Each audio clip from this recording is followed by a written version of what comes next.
Good morning, everyone. It is great to be back with another insightful session on our thought leadership series, Future Generali Masters Speak. Quick check. I hope all of you who are watching this show and your families are safe and healthy. I welcome all our audience to today's session on Master Speak and thank you very much for joining us today.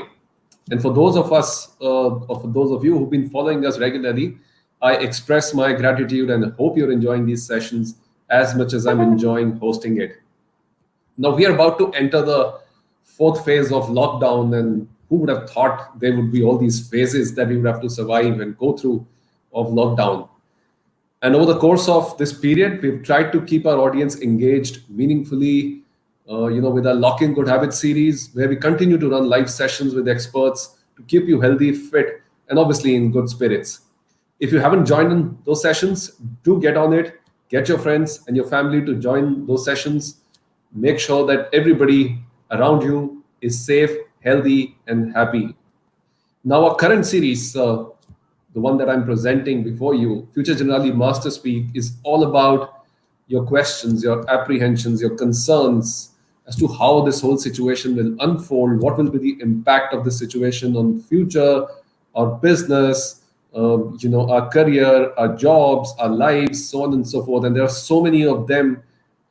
As we can see when we do these sessions, audience just pour out their heart and ask us so many questions that just tells us that there's so much of eagerness to learn and know more about what this situation is going to lead into, and more importantly, what should be our game plan to navigate this adversity, emerge stronger.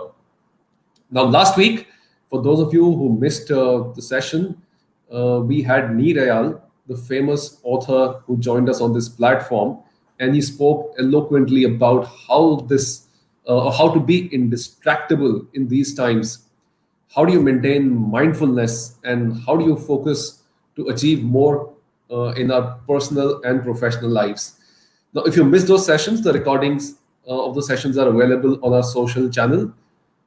If you couldn't join the session for the entire period, please make sure that you, after the session is over, and when you find time, you go onto our social handle, look at all the sessions that we have conducted, go through them. They are absolutely a treasure to go through. And 1.5 hours of time that you would invest will give you enormous insights and benefit when you complete those sessions. Now, today we have yet another distinguished speaker on our show, and I'm extremely excited about today's session. It's someone that I've been listening to, and I've been reading his blogs and articles for many years now. Now, to me, in India, there are very few people who have the kind of insights on brands as today's speaker, Harish Bijoor, has. I'm absolutely excited to welcome Harish, but let me just first introduce Harish to our audience. Harish Bijoor is a brand thinker and a practitioner. He works out of Bangalore. He runs this unique boutique consulting outfit with his brand, Harish Bijoor Consults Inc. A brand name that has been consulting presence across the markets: Hong Kong, Seattle, London, Istanbul, Dubai, and Indian subcontinent. Harish has spent his career across the aggressive realms of FMCG, telecom, consumer durables. He's considered a marketing practitioner and thinker who is ahead of consumer thinking curve year on year. He's an awesome public speaker, and he can mesmerize his audience when he speaks. And I'm sure that all of us are going to witness that in its entirety today on this platform. And he's done that across the globe, talking about people management issues, brands, marketing, and business at large. And he's spoken to corporate audiences across the world for 15,800 plus hours to date. My God, I don't know how do you even keep a track of all that, Harish? And he teaches at Indian School of Business at Hyderabad and Mohali. And obviously, he's a man who juggles so many priorities, and he's doing it wonderfully. Harish has published a book titled Marketing Trends, Smart Insights into the World of Indian Business. I think everybody should lay their hands on this book. Make sure that you, after the session, after you heard Harish talking on this show, you go out. Sorry, you can't go out. You go to your laptop, Amazon store, or wherever, and make sure that you get hands on this book. And obviously, there's a lot more work that Harish has done. He's been actively involved in research relating to rural consumer behavior, rural internet networks, and trade mechanisms, so on and so forth, and published many papers. Now, so without much ado, I would like to welcome Harish on our show. And before I hand it over to Harish to speak to our audience, just a quick check here for all the audience who joined us today. Uh, Once Harish's session is over or while in during the session, you can keep writing your questions to us on Facebook, on LinkedIn. Your comments are most appreciated. Your questions are always welcome.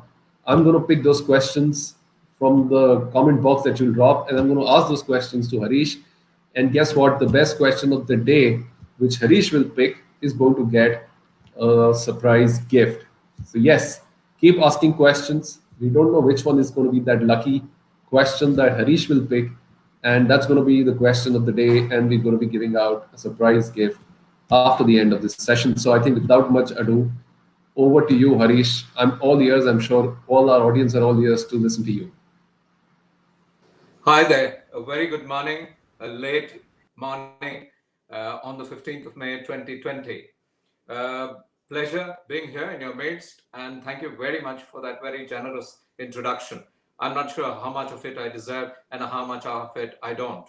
I'm going to kick off firstly by talking to you about the fact that the subject today is Are you change ready?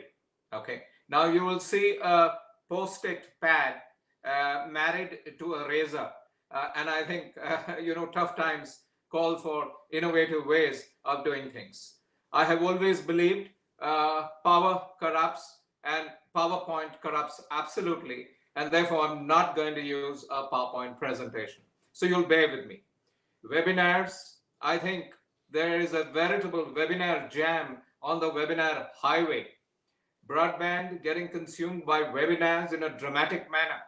And I think at this point of time, webinars, many of them tend to get to be pedantic and boring. So I'm going to try and kick it up by using a device, what I call a razor prompt, which will keep coming up to break the boredom of my communication with you and you wanting to watch only my boring face among my more interesting books behind me.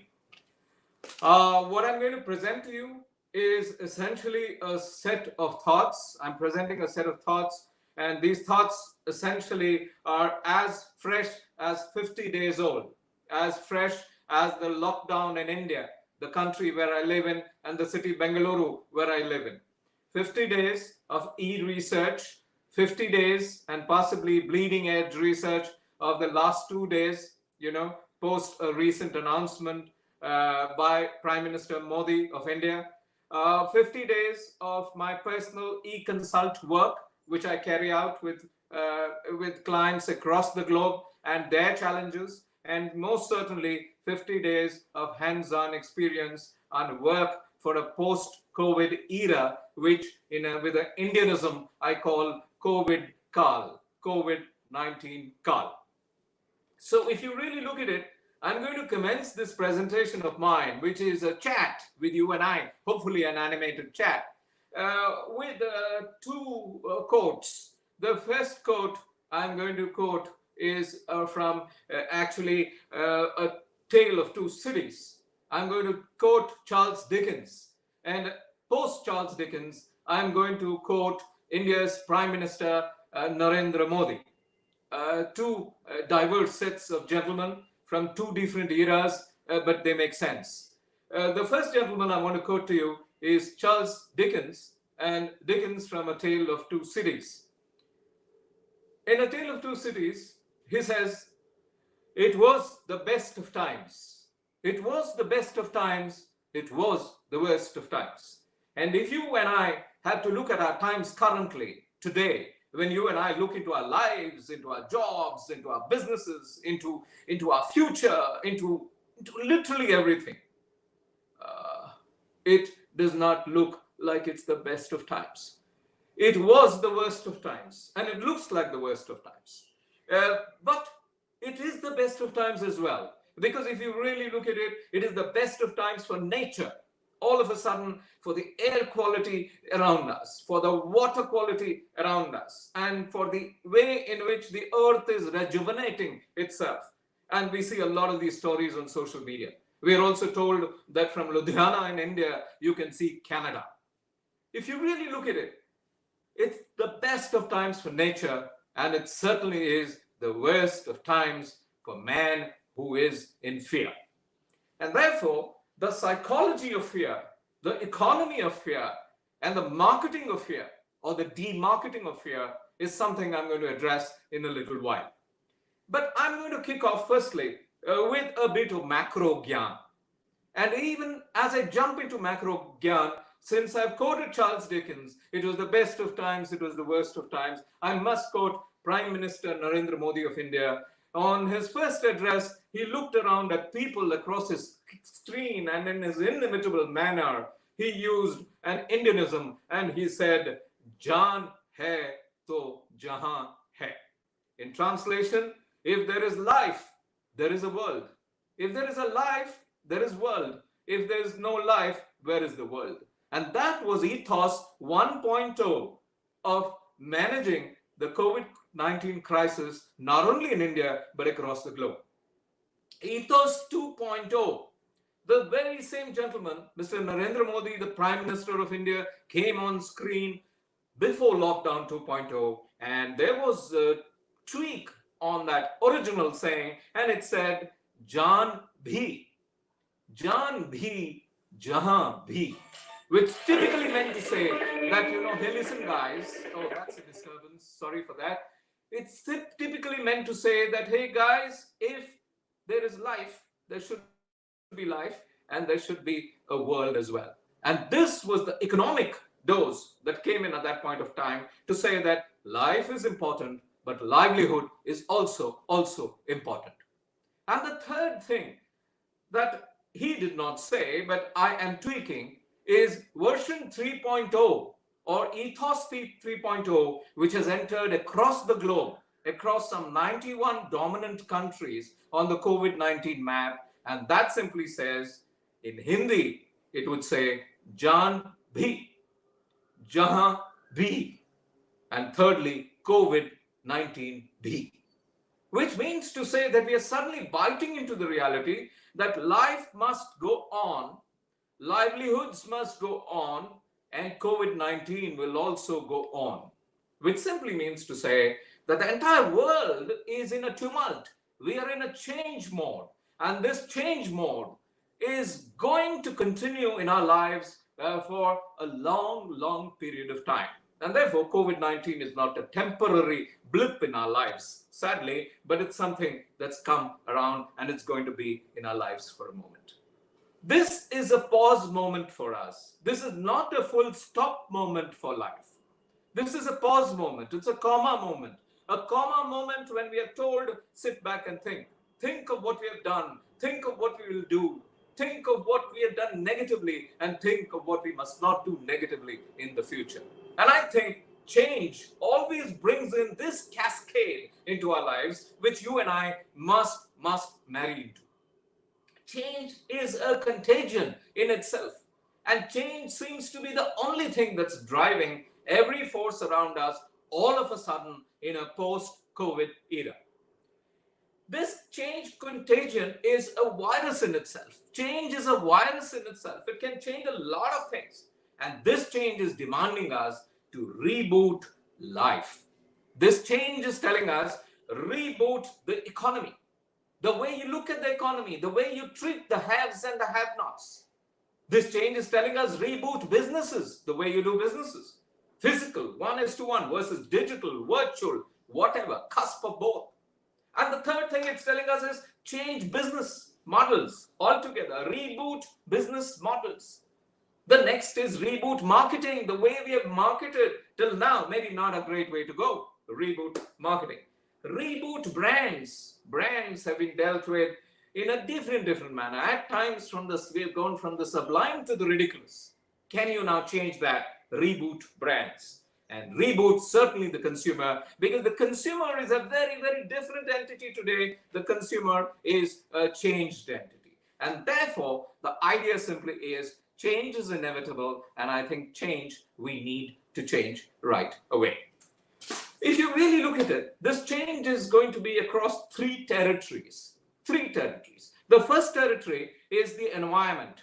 We need to change the environment of business, and it's already changing. We need to change the social environment. It is changing. We have two Indias. We have the India of the haves and the India of the have-nots. We have the India which is cocooned in our houses and safe. And we have India which is outside there and not safe. We have an India of migrant labor, 126 million people who are migrant labor. 126 million is incidentally the population of Japan. And that's a large nation of migrant labor. We need to change the economic mindsets, the economic environment. And you see a lot of new things happening across the globe, from Boris Johnson's efforts in the economy to Donald Trump's effort in the economy, and of course, Narendra Modi's impact on the economy with all the rollouts that are going to come one by one. The political status, we need to change the political environment, the way we do politics. We need to change the religious environment maybe as we go along. If you really look at it, that is the first one, change the environment. And as we change the environment, the second aspect that we need to change is people. People change, which is going to stare at us in our faces. Consumers are people. Their usage patterns, their attitudes to everything that they buy, partake of, how do we change that? That's going to be important. Manufacturers, who actually at the back end make the product, put it all together in a particular process with a particular manner, using a lot of people. Is that going to change? Of course it's going to change. Are we going to look more at automation in the coming years? Yeah, maybe already. Robotics, RPA, plenty of stuff. Marketeers. How are marketeers meant to change? Marketeers need to change because, again, marketeers have an attitude which is old world attitude. Everything that you and I learned in marketing is possibly not going to be as relevant, original, and innovative for the era of COVID call. So marketing is totally defined. Middlemen. India is a nation of middlemen. I mean, everything reaches the end market through middlemen. An entire environment, an entire set of people who are middlemen. We are told there are 211 million middlemen in this country, in India. And not only in India. In the United Kingdom, we are told that there is about 101,000 middlemen in a country of that size. In the United States of America, we are told there are 760,000 middlemen. Hey, how are the middlemen going to be managed? So the people dimension. So the first was the environment dimension, the second is the people dimension, and the third are the processes and systems dimensions that are going to affect us in change as we watch change. So I'm still saying change then across these two, and the processes and systems. Manufacturing. Hey, listen, how do we manufacture? Storage. How do we store? Transportation. How do we transport? Hey, listen, distribution. How do we distribute? Retail. How do we retail? Hey, listen, guys, all our air-conditioned retail outlets are considered to be enemy number one as far as the COVID era is concerned, because the COVID-19 virus is meant to thrive in a cold environment. Cold chain, cold processes. Many industries are going through a COVID ostracism.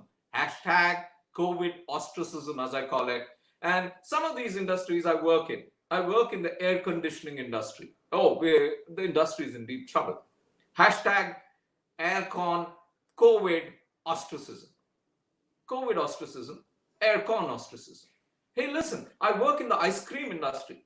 Complete disaster. And I work in the ice cream industry across 3 countries. Japan, one of the dominant countries, Germany, and India. Hey, listen, ice cream is big in Japan. Ice cream is great in Germany. Ice cream is very big across these 3 markets. But the ice cream industry is decimated totally because there is a mindset issue. Hey, listen, people are saying, how do you manufacture ice cream? People manufacture ice cream. Hey, listen, I want machine-made ice cream. Ouch. What happens to small is beautiful there. Hey, listen, how do you pack ice cream? People pack ice cream. Oh, God, people are COVID carriers. inverted commas, attitudes. Hey, listen, how do you transport ice cream? Well, the cold chain, we have a cold chain, but sometimes we have ups and downs. Hey, listen, a lot breathes out there. Be careful. How do you store it in the retail outlet? Oh God, retail outlets also have this problem with power fluctuations. The ice cream industry, deep trouble across these three regions that I'm talking about. Hey, listen, retail. How do you retail ice cream? In the old days, we'll typically talk touch points. More the touch points, the better. Consumer touch points in inverted commas. Gone, guys. Consumer touch points is yesterday. Tomorrow is zero touch point. Machine made, machine transported, machine retailed. Ouch. The machine is growing in many ways. And there's a contradiction here, guys. Most of our industries, I work in Germany, and if you really look at Germany, automation is the norm in most factories for high-end goods. Now, when I look at India, automation is de rigueur in high-end industry, high value-added industries, automation across cars, categories. There's still human touch, mobile phones manufactured by automated machines. All that is okay. But listen, there is a contradiction, and the contradiction is there are four kinds of categories of items that you and I use. The first kind of a category is what you put into you. What do you put into you? Food and drink. Incidentally, food and drink is the most handled by man category. I was about to say man-handled, but it should be handled by man category. Hey, listen, isn't that a contradiction? Out here in an era where we have a germophobia, we have a phobia about the microbe, most food and drink is packed by human intervention. In India, 91% of food and drink has human intervention of some kind or the other. This is through a research across 411 companies which are into food and drink. The smaller the company, the more the human intervention, the larger the company, less the human touch points. Hey, that's a contradiction. What you put into you, one type of consumer is a guy who puts things, what you put into you is one of the categories. And that category, that is paranoia, that is the paranoid consumer. The consumer says that I don't want hand-touched items touching me at all. The second category of people, if you really look at it, of items really, is what you wear externally and what you apply, maybe hair, oil. These categories, people are less concerned. But guess what? In what you wear and what you apply, there is less human touch than in what you put into you. Contradiction. The third category is what you touch. You could touch a mobile phone, you could touch a car, etc. Hey, guess there's a lot more automation in mobile phone manufacturing and in cars. And the last item is what you don't. You know, the Alt Balaji or Netflix that I see on my OTT screen, streaming video, which I don't necessarily touch. Guess what? That is totally automated, at least in terms of transmission and every way that you look at it. So guys, contradiction number one is that we have a process and systems issue staring at us. Many businesses across the globe are going to have a serious issue on this. A lot of the food and beverages businesses are going to relook and say, hey, I want zero touch as far as possible. And then comes the big question, what happens to people? Are people as important or are people not as important? And the fourth item, I talked to you about change then. What do you need to change? You need to change the environment. You need to change the people. You need to change the processes and systems. And the fourth is technology. The technology of it all. The technology of tracking people. The technology of tracking people across the chain of distribution in any environment. China has a brilliant tracking technology on mobile app basis. And I've used it when you're there. And that's such a fantastic piece of technology which says that, hey, listen, guys, in the morning, you will open your app. And when you open your app, you will see whether you are red, orange, or green. If you're red, you need to stay at home. And all the inputs that have gone to tell you that you're red are digitally controlled, machine controlled. And that's dependent on where you went yesterday. Did you go into a red territory? Did you walk into an orange territory? How long did you stay in the red territory? Ouch. Big Brother is watching you. And I think Big Brother is watching you is going to be a syndrome that's going to come at us, into us, and give us a solar plexus hit. A lot of privacy debates, privacy issues, poof, gone into thin air, guys. And all at the altar of good health. Good health not of yours alone, good health of the community, good health of the country you live in, good health of the world that all of us belong to. Hey guys, privacy seems so old hat, right? All of a sudden in the era of digital. Think about it. I'm just throwing thinking points at you, and eventually we'll coalesce it all into an idea, a thought, or 6 hashtags I want to share with you. Well, guys, the technology that we use in tracking, I myself am invested. I've just recently invested into a technology which I might call using the language of do gaz duri, or distance between one another, keeping distance, physical distance one between the other. I might even call the app Duri. What does Duri do? It's on your mobile phone. Every mobile phone has it. The moment one mobile phone comes within a 6 feet distance between another mobile phone, you can set it between 6 or 3 feet, it starts buzzing. The moment it goes from 6 to 4 feet, it starts buzzing very hard and ringing. And the moment you get closer than that, maybe it'll give you a small bit of shock.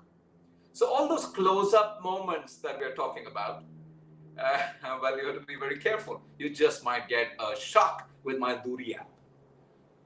Apps such as these are going to govern the world. So technology is new, and social distancing is really not social distancing. Physical distancing, as I would call it, is going to become the norm. And the technology in the process of manufacture, technology in the process of storage, technology in the process of distribution, technology in the process of retail, technology in the process of consumer buying. The consumer walks into a retail outlet and off beeps a red signal to say that this guy is a red guy. Ouch. So I think all these are going to impact our lives in a big way. Therefore, the important thing is watch change. That is my third razor prompt. Watch change. You must watch change. Insight is important, and insight wins. I keep saying that insight is too important to be left to incite people. What do I mean by that? I mean to say that insight wins, and unique insight wins even better. And unique insight is possible when you invest in the process of market research. I've always said market research wins, and unique market research insight wins even better. Are you investing enough in market research? Doesn't matter whether you're B2B or B2C. I work across both spaces. I work across machine-to-machine commerce, and I do e-research in machine-to-machine commerce. A machine is talking to another machine. A machine is evaluating a tender, and a machine is submitting a tender, and yet you want research there? Yeah, there are algorithms which will help you to create that kind of a research format. Research is important. I keep saying every step you take, every breath you take, market research your way. Don't do anything without market research. Don't do anything without market research. Well, I, of course, say MR is important, market research is important, but I am a person who's actually married into something called machine research now. Market research for me is not market research. Market research for me is machine research. Machine research. Yes, my dear friends, sensor-based research is what I am invested into. And sensor-based research is a great thing for you to invest into, because sensors are more reliable than human beings. Ouch, what a harsh thing to say. Well, these are sensitive days. We need to be sensitive when we make comments. But sensors are more reliable than human beings in research. Yes, human beings have attitudes, ideas, baggage, old research in their heads, and all kinds of things. Human beings believe I've been in market research for 20 years. I've got some raw data. I must add value to that data. Now, that adding value is essentially value depletion from data. And they don't understand it. Therefore, humans are now bettered in the realm of market research. We have something called machine research. And I've been into machine research for the last 6.5 years, paying beautiful dividends because the sensor is much more reliable than human being based research. It's the sensor silly. It's the sensor silly. Everything in our lives is going to be controlled by sensors. And I therefore say we enter into what I have coined to be the so-mo-clo-lytic era. So, social media, mobile, on the cloud, lytic, analytics, plus add to it AI, artificial intelligence, AR, add machine learning, add IoT. It's a device future that you and I are talking about. Add HP, the hygiene paranoia of human beings. And guess what? So, lytic, AI, ML, AR, IoT wins over the old norm. Ouch. It simply means to say that in a hygiene paranoid era, in a hygiene paranoid consumer era, it's extremely important for us to invest in these technologies. So you could be a brick and mortar player of yore, but you have to invest in these technologies, if not yesterday, today. If you look at it, hygiene becomes, of course, machine hygiene as a separate issue becomes a concern. How machine hygiene is maintained, what are the viruses that can infringe on them, etc., etc. And of course, the machine life ahead is what you and I are talking about. And the machine life is crazy. In my house, I have a refrigerator which has a sensor. The moment my 24 eggs in the refrigerator become 2, the sensor talks directly to the shop which is in my basement of my building and says, send 24 eggs. And the chip, I have enabled it with a kind of a payment mechanism. I've of course kept 1,000 rupees as a limit of that payment because I don't want to be robbed too badly. And the eggs are paid for. When my wife and I get back home, the 24 eggs are lying in front of my doorstep, paid for. Who ordered it? My refrigerator ordered it. Who brought it up? Yes, something physical brought it up. Someone physical brought it up. The shop actually recorded it. So the chip in my refrigerator talks to my retailer. My retailer talks to the credit card company. My credit card company talks to my bank because most banks are linked to credit cards.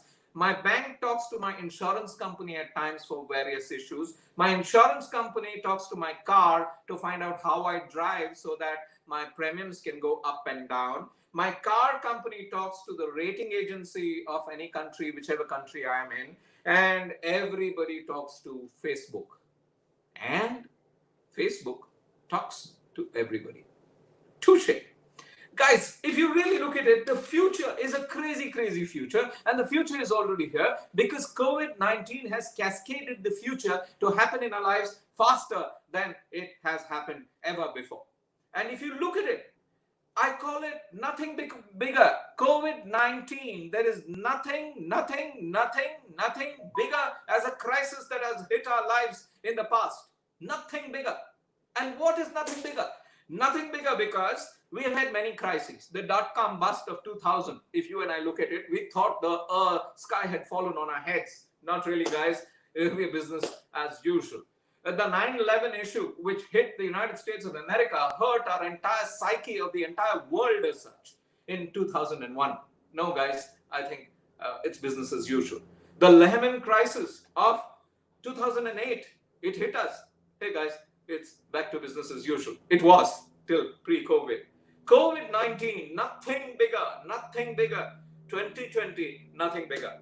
This points out to a fact that business as unusual is the norm. Change has hit us in our faces. Change has hit us in our solar plexus. We had to take note. And unless we change very fast, unless we change in the first 100 days of COVID-19, you and I might be people who sat there and watched change happen. Because there's several kinds of people, right? There are people who see change and change themselves. There are people who watch change. And then the third type of people, if I'm to corrupt an old saying, are those who watch change and wonder what happened. You and I, in the realm of business, society, economy, every space of life, don't want to be the third person who wonders what happened and who got left behind. And therefore, embrace change, and this change is very, very big. I keep saying that what Osama bin Laden did to the security industry in the world, the security industry in the world, COVID-19 is doing to the hygiene industry of the world. And I'm seeing this happen. We've got two clients in the United States who are into hygiene spaces of every kind. And I've seen the kind of action we've been able to take in those markets in the first 20 days of COVID actually becoming what it has become. If you ask me, the hygiene paranoia at one end, the security paranoia at another end are the two paranoias of future society ahead of us. And hygiene seems to be at a higher peak than security at this point of time. A world of security guards, a world of security organizations happened if you really look at it at a point of time. I'm going to just go a little faster because I'm just coming to my last 7 minutes actually, and then I'll take a set of questions. In fact, if I really look at it, I think being a change agent is a fantastic opportunity for us. You and I are in a space where we must become change agents. And I need not be the only change agent. I need not be only the person thinking change. Every Tom, Dick, and Harish can think change. And the approach to the COVID crisis is threefold. Approach one, the glass is half empty. Approach two, the glass is half full. And approach three, which is something that I buy into, the glass is half filled with water and the half filled with air. And I think that is the opportunity that you and I need to go behind in a big, big way. Hey guys, I'll just quickly jump into a couple of thoughts which I want to talk to you about. One of the first things that I want to talk to you about is this fact that the oyster is your world. Okay, oyster is your world. In the older days, a lot of people would tell us, young man, young woman, go out there. The world is your oyster. Hey, listen, I say it differently. I say, young man, young woman, the oyster is your world. If this is your oyster, the oyster is your home. The new world is your home. What comes into the home is going to be more important to you in the future, which simply means to say that a real estate player who is investing into homes, it's a great idea for him to say that go for bigger homes because the home is your oyster. The home is the point of living. The home is the point of eating. The home is a point of gourmet dining. The home is a point where you entertain yourself. The home is a point where you walk and exercise yourself. The home is the point of everything. That's one. The second point I want to talk about is something called clean practice marketing. Clean practice marketing. Hey, listen, the world is getting inclusive. There are a total of 7 billion people in the world. The top 2 billion people of the world are rich. The bottom 5 billion people of the world are poor. And guess what? The rich must take care of the poor. Because the poor, if you want them to become markets, they will never become markets unless you educate them, unless you feed them, unless you take care of their health. And therefore, 2 billion people at the top of the pyramid must take care of 5 billion people at the bottom of the pyramid. 2:5 is 1:2.5, which means to say every one human being must invest in taking care of 2.5 people. Way to go, guys. The future. The next hashtag is a favorite of mine, and actually it is a favorite of mine because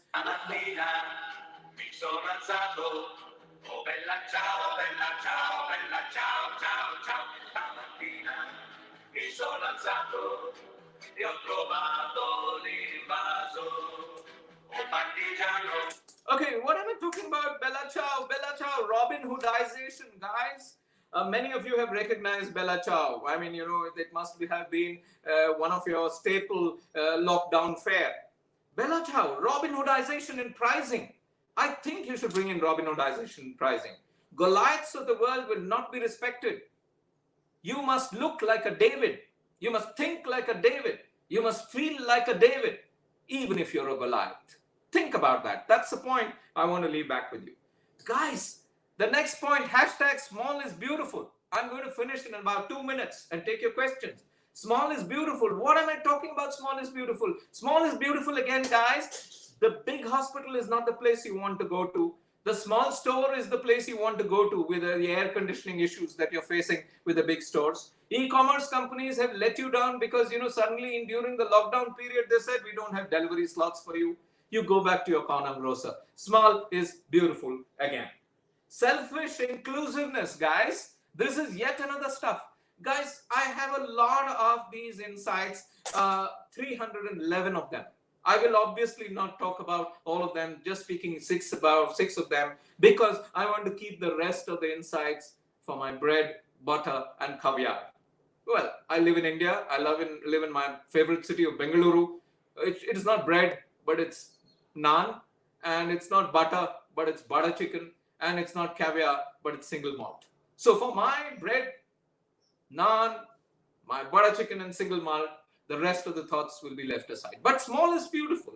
And if you really look at it, the entire issue is that each one of us, you, I, we are getting inclusive, selfish inclusiveness. Have you seen when you went out there, a lot of people asking you, your neighbor asking you, how are you? Selfish inclusiveness, guys, half the time. Because, are you well?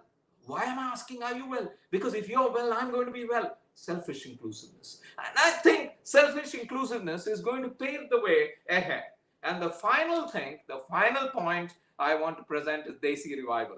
Anything that is domestic, anything that is local is going to be respected. Self-reliance is the best reliance. Self-reliance in every way, whether it be bartan, jhadu, or pana, or pocha, which is bartan is vessels, cleaning of the vessels, jhadu, sweeping, or pocha, swabbing. You have to look at these three things. I think you and I have each done this, and self-reliance is the best reliance. Governments are going to say self-reliance is the best way to go. Self-reliant United Kingdom, self-reliant United States, self-reliant India. That's the future, and that's where it's going. Self-reliance in manufacturing, self-reliance in retailing. In manufacturing, make in India. In retailing, Desi retail. Or in retailing, saying in Spain, we will have only Spanish retail. And the era of self-reliance is coming in a big, big way. Ladies and gentlemen, my dear friends, each one of us is really talking a new world out there. This is all I could present to you. At this point of time, I'm ready to take questions for which I hopefully will have answers. Thank you so much, Harish. If I can speak for my audience, it would be encore. We would love to keep hearing you out, and you're true to your form. I think this perhaps has been one of the best chats where you, without asking people, you've been engaging them. And I love your razor post-its. I'm going to copy that for sure. I'm going to So, brand it. yeah, and I'm going to buy it. I'm sure many of us watching it would have gotten ideas after seeing your razor post-it and also listening to what you had to say. I think a lot of things strikes me from your conversation, from your session, Harish here. Um, you know, hashtag oyster is your world is pretty novel. I love that. And selfish inclusiveness, small is beautiful, Desi revival. I think there are a lot of messages for our people, and I see a lot of questions around some of these themes that Harish just sort of touched upon. So we've got a bunch of questions here, Harish. Uh, but before I ask the questions, message for the audience: keep your questions coming. Harish is going to pick one lucky question who will get a prize. So please keep your questions coming. We'll try to take as many as possible in the time that we have. So without sort of wasting more time on this, Harish, the first question I always ask, and that's my question before I pick it up from the audience list here. So I've seen a lot of your work has been done for brands trying to capture rural markets, and you've got some very deep insights about rural markets with your experience in those geographies as well. So how do you see the story unfolding for these markets in the coming future? Will rural India be less impacted as we see currently, the way things are, and will it lead the recovery post COVID? What do you think about Well, that? well, this 67% of the population of India, for instance, lives in rural areas. And there are about 41 countries across the world which have a rural quotient. So I keep saying that every country has a yin and a yang. Yin is rural and the yang is urban. In our country, the yin is larger than the yang, in the sense rural people are more around here. Extremely important for us to say that we have to be very sensitive about rural people. Rural people have a far greater degree of sensitivity to issues. And in a post-COVID era, there are several things that are going to emerge. Okay, and now I just did a piece of research for a company. Now I'm going to share a bit of it, and the company is going to get very angry. But what the hell? I think there is one big piece of data coming forth. Rural people are suspicious of urban people. Ouch. Ouch. There is a divide. But this divide, the old divide was urban people are snooty about rural people. We dress like this. I wear these kind of snazzy glasses. Whereas they dress differently. Not anymore. Rural people are watching urban people suspiciously. The entire COVID-19 issue has been seen to be a pandemic of the passport holder. Ouch! Pandemic of the passport holder. Yeah. And the passport holder who possibly lives in the biggest cities of our country. So you have to be careful how sensitively marketers go and touch rural people. Another issue. In India, I think it's a hegemony, a kind of an apartheid. A minority urban population actually dictates marketing to the rural population. You need to change this turtle, guys. Rural needs to dictate the way things are going to be marketed, whereas urban needs to listen and be there to assist and help. Yep. Next question. Yeah, this one is from Sandeep Dhingra, and this question, Harish, is that in your I opinion? have an audio issue which is not coming through at this point of time. So we'll wait for that audio correction to happen. Yeah, okay. But I think we can hear you. Still hear you. I still can't hear you. You can't hear me, Ashish, in the studio? So probably if you can just put in a contingency.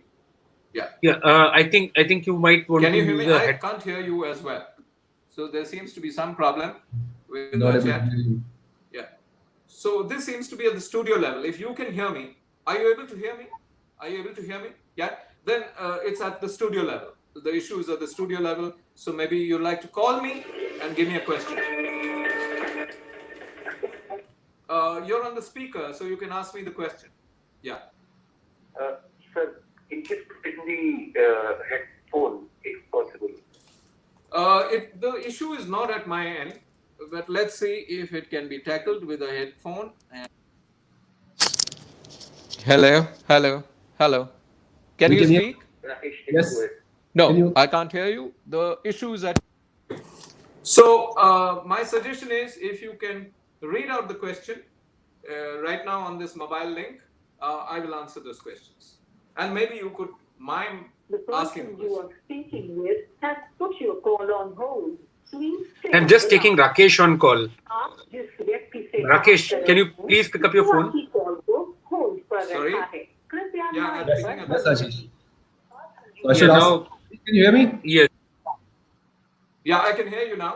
It's all okay. Okay. Please ask. Sorry to the audience. I think we are facing some issue over here, but hopefully everybody is able to hear me. So the question that I wanted to ask Harish on behalf of Sandeep was that, in your opinion, what kind of business opportunity do you suggest after lockdown? Okay, any business opportunity that is COVID insulated is a great one to do. Firstly, to people, I recommend that you talk being an entrepreneur and not talk about being a person who's going to be working on a job, because many jobs are going to get redefined. Many jobs are going to go out of fashion. There are three kinds of employees of the future. One is the permanent employee of the company. The second is the gig worker who comes in and goes. And the third is the machine employee. Over the years, the size of work handled by the machine employee will grow larger and larger in about 41% of the businesses. And this is as per a research exercise I carried out 2.5 years ago. In 41% of the businesses, the machine employee is going to dominate life. In the rest, the human employee will still be there. But human employee as a permanent resource is not going to be there. Human employee as a gig worker is going to be there. And therefore, it's important for you, if you want to insulate your future, think first of all 2 jobs on hand, multitasking, having 2 jobs, and one of the jobs should be to be actually be a gig worker of some kind or the other. That's a great business opportunity in itself. The overall, what I'm saying is, there are several terrains you can do work in, and we don't have the time for me to point out all those terrains. But I just suffice to say, being an entrepreneur is a great thing to do at this point of time. And a COVID insulated entrepreneur idea, and there are plenty of those ideas. Harish, are you able to hear me now? I can hear you. Yeah. Awesome. Great. So I think we're back with the audio Yeah. thing. Yeah. Okay, so the next question is from Akansha Gupta Harish. How do you make people trust the brands again that the product is safely produced and packaged? Okay. Wonderful question. If you really ask me, it is a re-education process. There are 2 kinds of people out here. There's a rural person, there's an urban person. We have to re-educate both of them because the paranoid consumer is here. Many of you, when the milk comes home in a plastic sachet in the morning, what's the first thing you do? You go pick it up from the doorstep, take it under a tap, use a little bit of soap and wash it completely, and then wash your hands with soap and water. And some of the better enabled people like you all who have possibly dishwashers take in packets of chips, anything that comes in from cold storage, etc., and put it into the dishwasher. Hey, that is consumer paranoia. Now, as each of these things happen, extremely important to re-educate people. And that's where I'm making most of my money from in the last 50 days. Because every aircon industry I'm talking to, every one of those COVID ostracism industries, whether it be aircon, whether it be ice cream, whether it be newspaper industry, any of these, everybody wants a campaign. And I think we're looking at strategy, building strategy. Important thing is, I want you guys to really understand one important thing. In a post-COVID era, when you're going to the consumer and approaching him, he's not going to look at advertising in a benign manner. He's going to look at the thought behind the advertising. So I have a simple terminology, and I'm a brand person, so I can get away saying these kind of things. Brand strategy is the dog. Brand strategy is the dog. Advertising is the tail. Brand strategy must wag advertising, in the sense brand strategy must drive advertising. Advertising must not drive the brand. Brand strategy is the dog. Advertising is the tail. Strategy, the dog must wag the tail. The tail must not wag the tail. Keep that in your communication. Keep that as a point of focus. I've just written a paper on this. Those of you who want to look at it can actually go either to my Twitter handle or to my LinkedIn or to my Insta and pick it up and read it. It's in public domain. Next question, please. Thanks for that, Harish. And you heard Harish saying that you want to look at his publication to know more. You can reach out to Harish at his Twitter handle. Harish, the next question is from James PJ. And James wants to ask, Atmanirbhar Bharat era, how do you achieve innovation, go local, and achieve economies of scale in a marketplace where global companies are still dominating? So what would be the recipe to survive and succeed here? Okay, I would put it this way. Small is beautiful is once again a happy statement that's coming in. What's really happening is COVID-19 is making a lot of nations insular. Brick and mortar businesses are becoming insular in the sense that the corner kirana shop is going to bounce back again. The small doctor is going to bounce back again. The small dentist is going to bounce back again. It's the big guy who is going to be looked at with a little bit of suspicion for a period of time. And therefore, big is not beautiful anymore. Small is beautiful.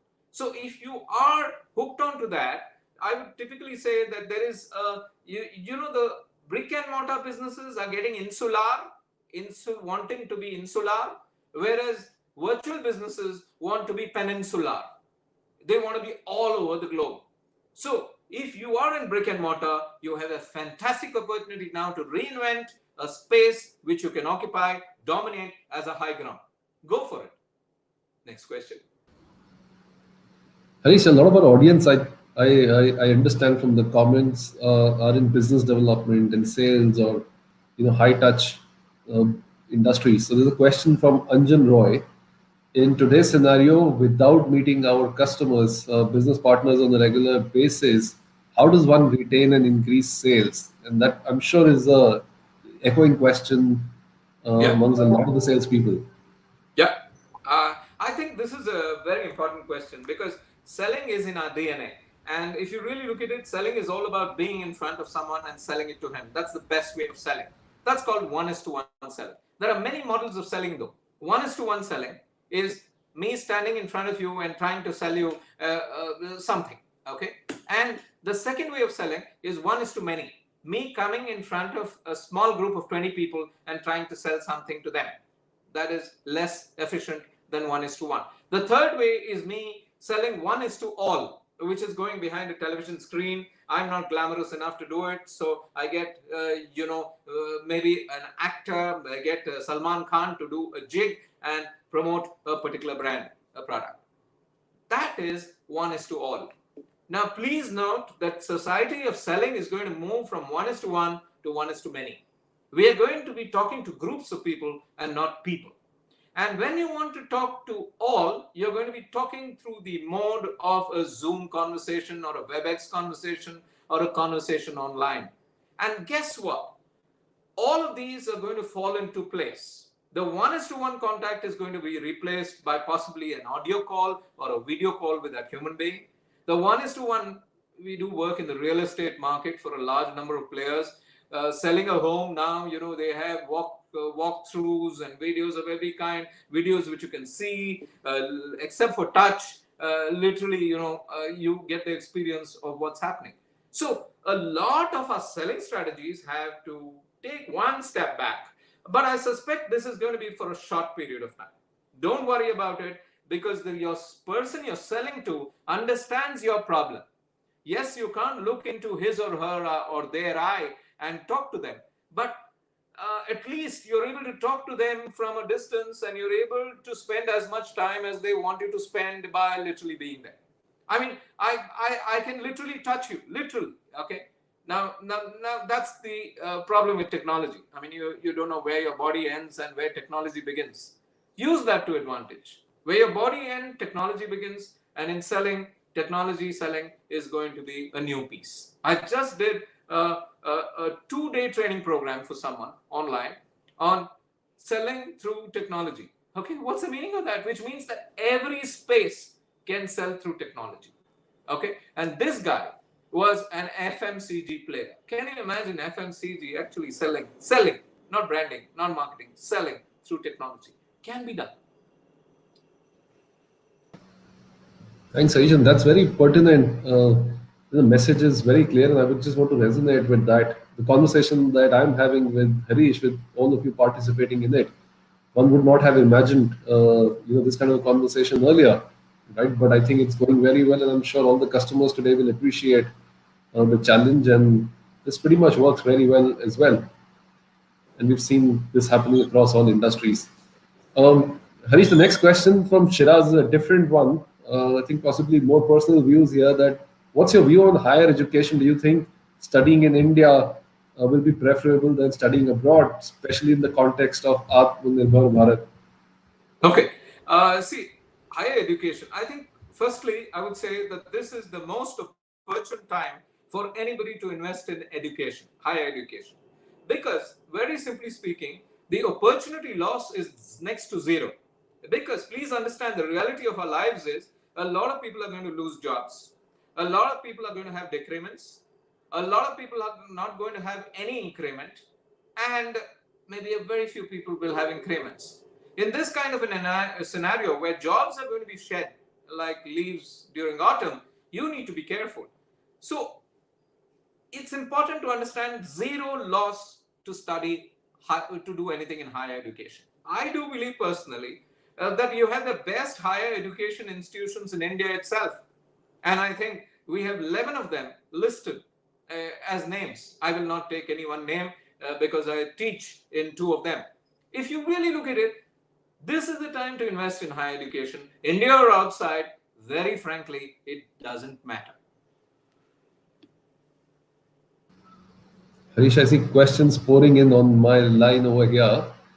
Uh, so I've got questions. So I'm going to join these two questions and ask you in one. So one is from Neha, and the other one is from Sangeeta Subramaniam. So Neha Pinto and Sangeeta Subramaniam. The question is that brands are today sending out messages to who their customers that they care and so on and so forth. And there is a big joke going on social media that suddenly the brands are all concerned about us.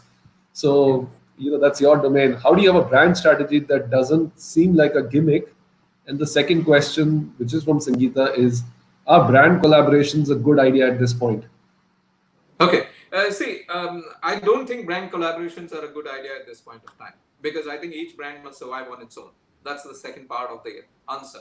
The first part is, brands are looking like wolves in sheep's clothing. When they talk stuff like, how are you? Are you safe? Stay safe. Okay. Be safe. We are with you. Hey, listen, guys. This sounds hollow. Stop doing this. Everybody is doing it. When everybody does it, it's just too much. It's coming out from everywhere. So just stop. So my advice is, please, if you're a brand, don't get into this. Stay real, be real. There's always a time to communicate with the consumer. Phase one of the lockdown, when it happened, is not the phase when you must communicate with the consumer, because the communication that you're taking out to him is crass. Because in phase one, the consumer is full of fear, full of anger, confused, and the consumer is talking 99 and listening only 1. In phase 2 of the lockdown, the consumer is slightly more settled and is listening maybe 20 and talking 80 still, because there's still fears.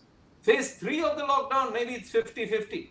Maybe now you must start talking to the consumer, but don't talk 100 the way you used to do, from top down into the consumer, beneath his skin and through every medium there is.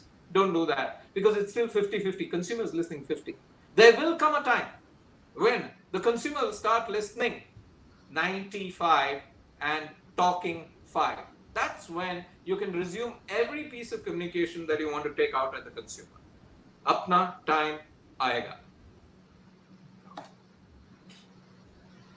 Harish, the next one is from Shubhrato, and this is more around the real estate. What do you think would happen to the physical office setups, commercial real estate, as a result of this pandemic?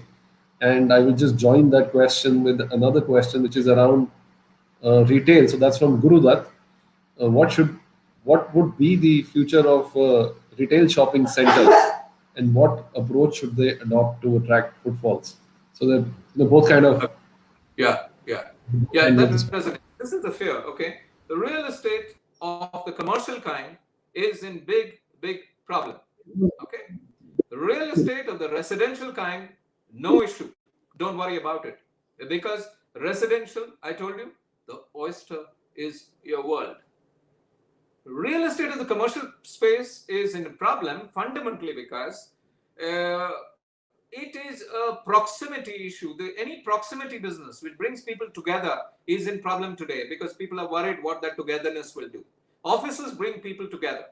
Sometimes, an office is actually an invention of man to divide his life into two. This is what I think, into a domestic life and an official life. Now, who says you must divide it that way? COVID-19 says you mustn't divide it that way. And all of a sudden, offices have shifted on a work from home mode. 92% of ITES and tech-enabled enterprises in the 4 big cities of India have actually moved their workers work from home completely, seamlessly, within 6 days. Which means to say that we have something, I work with 2 of the IT companies, we have something called a business continuity process. And the business continuity process falls into place seamlessly. Just the hardware pieces need to be rejigged and redeployed, and all of a sudden your home is your office. And that is going to stay for a while. A lot of human beings are going to be worried walking into offices. Okay. And of course, the joke is that, when people actually walk into the offices, they'll still want to be doing the bartan, jhadu and the pocha, because that habit doesn't go out of fashion. People are worried walking into offices. Hey, listen, What does it mean? A lot of companies have declared that, for up to December, you can work from home. A lot of companies have said 3 days work from home and 2 days work from office will be the norm. Just imagine what happens to office spaces. An office space was built to work under 3 shifts for a particular ITES company. And it so happens now that those 3 shifts don't exist. It's only 1 shift. And it so happens that everybody is working from home, which means that 100% of the facility is vacant. If half of them work from office, 50% of the facility is vacant. And if half of them don't come to work for 3 days, you know what happens. So a lot of rejig of office space will happen. A lot of people will let go of office spaces. A lot of office shells will happen. I think existing office spaces will survive some way or the other, but new office spaces which people were investing into, people will think differently. The real estate companies I work with, I've advised them clearly on staying away from office space for a period of 42 months. Okay. Malls, spaces of centrality, that's the second question that you asked. What's going to happen out here? I think malls will take a while to come back, but when they come back, they'll come back with social distancing issues, etc., etc. And finally, at the end of the day, if COVID-19, I hope it stays away for a while. If it stays away for a while, public memory is proverbially and really short, and it might be business as usual. That's a hope, a small hope. Thanks, Harish. And the next one, again, I'm going to join 2 questions because they're on the same spectrum but different sort of views that they may ask of you. So one is from Neetu Somvanshi. She wants to know, is this the era of deglobalization that we are going to witness, the way things are going? And Anand Ramadurai is asking that, so this event has seen one more round of Buy India or Buy Indian messaging, but prior experience have shown that this does not alter consumer choice significantly towards brands. Would it be any different this time? So will the deglobalization, localization really work? Essentially, that's what. Okay. I'll answer both questions put together in one. If you really ask me, this anti-globalization feel has been around for the last 42 years in a country called India, has been in Thailand for some 60 years, okay, has been in China much longer, but most of the time we don't get to know enough. So if you really ask me, anti-globalization comes and goes, comes and goes, comes and goes. And it's dependent on the issue. So I'm not too concerned about this anti-globalization issue. I do believe globalization will have relevance for a long period of time, because the idea is that we are one at the end of the day. Only thing is we need to understand that it's not only people who are one, but it's every animal in that country which is linked to us, and we are one. It's every tree in every country that is linked, and we are one. People, animals, trees, natural resources of every kind, rivers of every kind, lakes of every kind. I think we are all one. And therefore, that is true blue globalization. The avatar model. Everyone is actually connected. And I don't think we should play around with that, because this is nature's call. COVID-19 is nature's call of a different kind to say, look at it and be slightly more globalized. So globalization of people, of systems, of processes, of companies, of everything, I think that horse has bolted. But are we going to have deglobalization? I don't think we're going to have deglobalization. We're going to have a bit of jingoism. A lot of countries will go onto the jingoistic track for a short period of time, and then after that, it will be business as usual. So globalization is going nowhere. It's going to be there. If you really look at this Buy India, Be Indian, etc., that will happen for a period of time.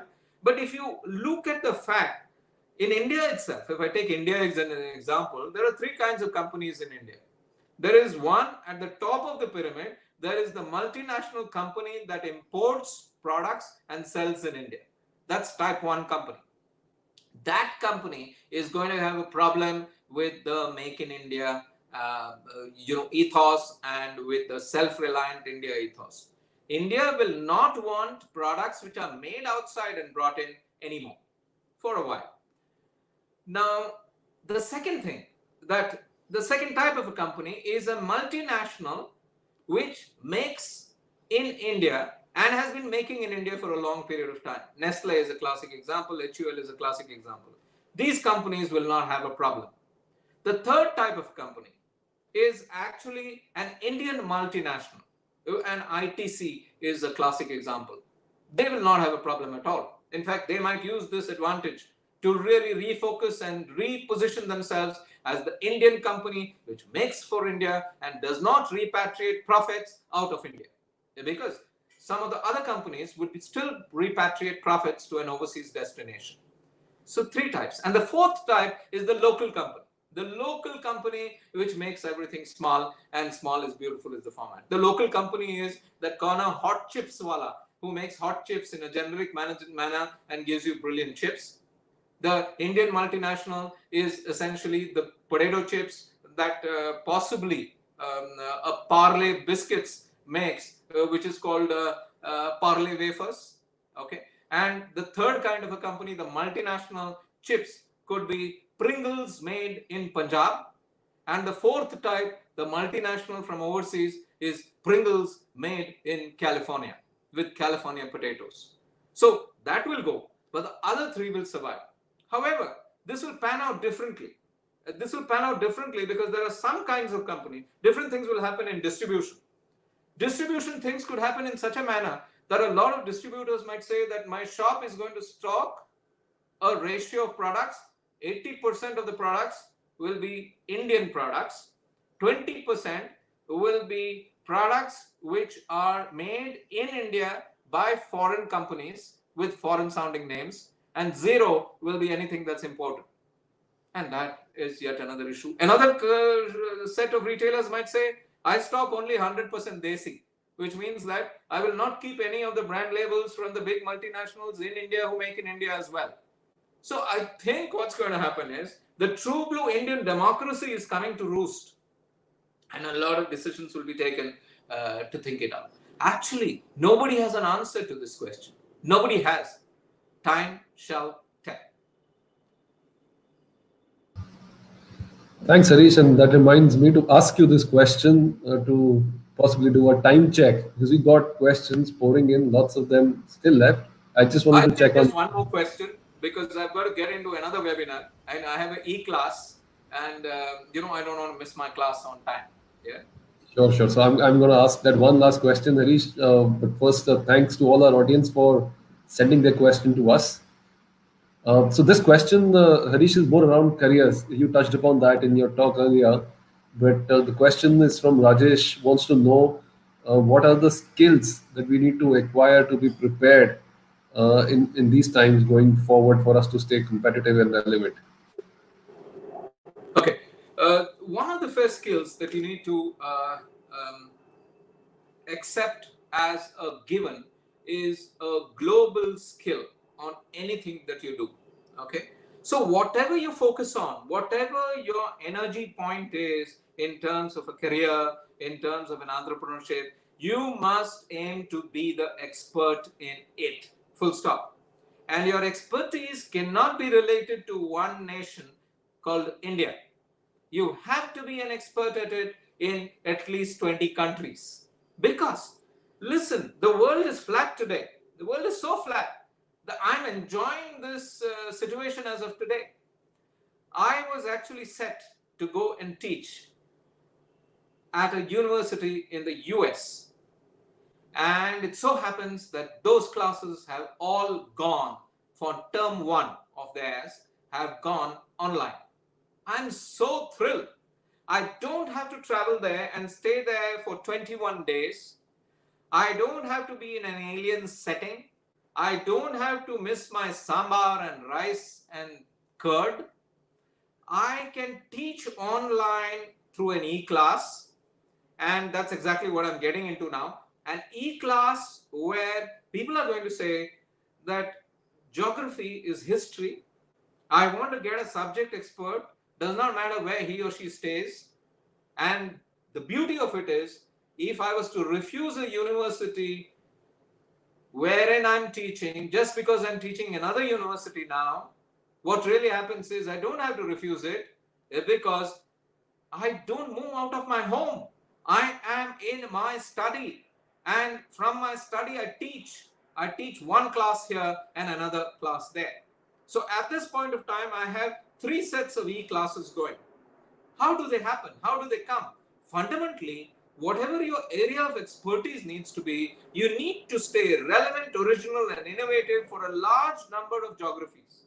So whatever you specifically focus on, if you focus on retail, if you're a retail specialist working in a retail company, be an expert in retail on at least 8 to 9 to 10, if not 20 countries. Because believe it or not, the demand for people today is global, basically because of technology.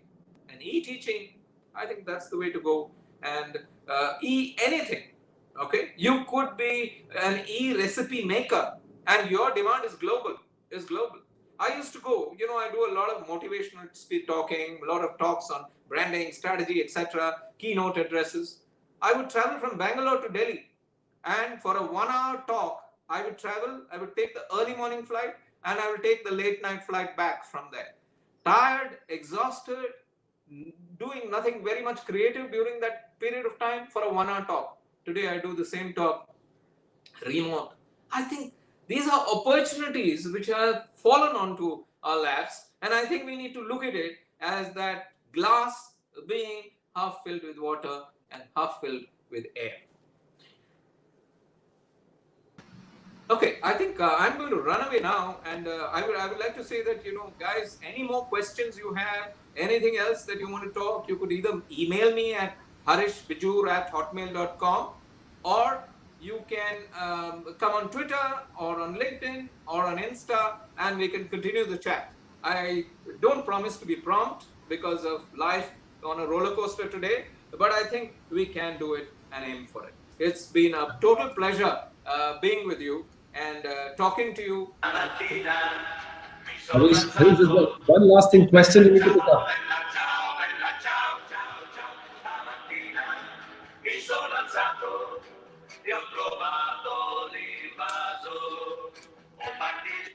Okay, that's my anthem. Thank you. Harish, one question you have to pick up before you sign off, and I say, Oh no, I'm going to leave that to you, Rakesh. I'm going to leave that to you. Please pick up whatever you think was the best. Okay. Sure, I'll do that. A big thank you to you, Harish, for joining us today. We know you're very busy, and it means the world to us for having spent time with you, for you to have taken out this time for our audience. And I'm sure everybody who attended our session today had enough and more to learn from you. So thank you very much, Harish. Wish you all the best and success for everything that you do. Pleasure, and God bless. Bye. Thank you. Okay, so since Harish has given me this task to pick up a question, I'm just going to take a couple of seconds, sift through the list of questions here, and pick up one question on behalf of Harish. Okay, I think I know which question was that.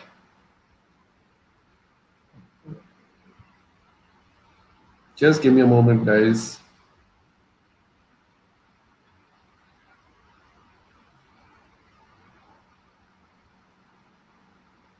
Okay, so I think I'm going to give it to, in fact, two questions that I asked in one. The questions were from Neetu Somwanshi and Anand Ramadurai, spoke of deglobalization and also about whether this Buy Indian is going to stay for good or not. So congratulations to Neetu and Anand for your questions. And thank you to everyone who's joined us today for asking these questions. I know there are a few questions that we couldn't answer. We could ask of Harish. My apologies for that, but you heard Harish. You can reach out to him on his Twitter handle. If there are anything that you think that we can help address, we'll be more than happy to answer your questions. Otherwise, you can reach out to Harish, and I'm sure he will revert maybe in some time, but he will definitely get back. If you've got a question for him. So thank you very much, guys. So before I sign off, one last announcement I have to make. The next session that we have on Master Speak at 7 p.m. next week, which is on Friday, and there we go. That's right up there. We've got David Acker joining us, and I think it doesn't get bigger, it doesn't get better than this. David is a stalwart in the subject of brand strategy, marketing, and he's written in, you can think of any number of books, especially the one on brand equity. He is going to be gracing our platform. He's going to be joining us from US, and I'm sure all those people who have an interest in marketing strategy, in brand, in business, and in general, you don't want to miss this session, because this is almost like once in a lifetime opportunity to hear from the grandmaster himself, David Acker. So, folks, please do join us. Prepare your questions, and be ready to hear David next Friday at 7 p.m. So, with that, thank you very much for joining us today. Thank you for all your questions.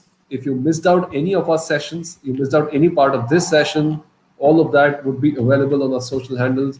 So please make sure that you find time for your own learning, for your own benefit. Go through these sessions, and I'm sure this is going to be a good time investment that you will be making in when you go through what these grandmasters have to talk. So thank you very much, guys. Wish you all the best. Stay safe, stay healthy, and stay happy.